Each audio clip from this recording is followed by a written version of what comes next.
Greetings and welcome to our series of weekly devotionals. This week we're moving right along through a passage in the first book of Samuel dealing with Hannah and her difficulties in becoming pregnant and her eventual giving birth to the prophet Samuel.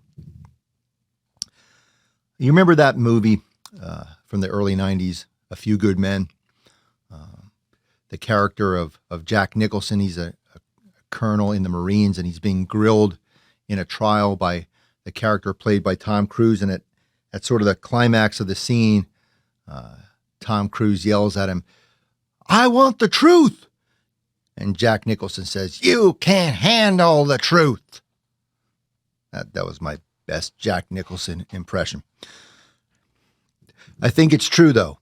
Sometimes we really don't want the truth. I know we just finished a couple months ago our evaluations in the church.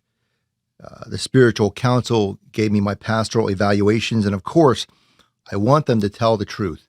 How am I doing? Tell me the truth. What are the things I'm doing well? What are the things I maybe am not doing so well? What are the things I need to work on? And of course, I want them to be truthful, but I'll admit, sometimes it's hard to hear.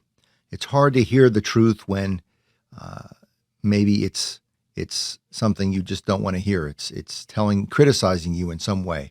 And I think in the church sometimes want to avoid telling the truth to one another in that regard. I mention this because of Hannah and who she gives birth to. And in this first book of Samuel,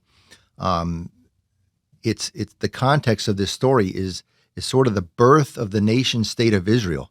And of course, later on in the story, the people of Israel will clamor for a king, like every other nation has. And eventually they will have some great kings, King David and King Solomon, in their line, in the royal line of Israel.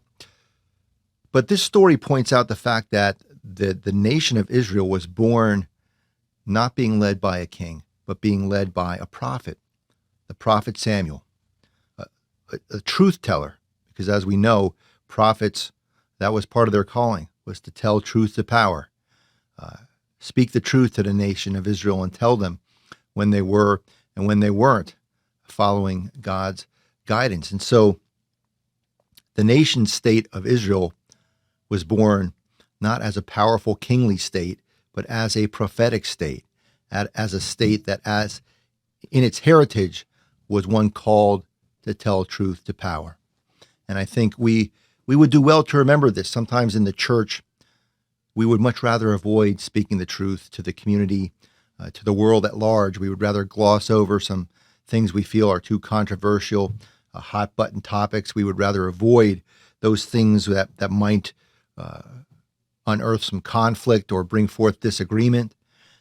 But in those moments, we remember that we are our prophetic heritage, and as the church, we are called always to speak truth to power.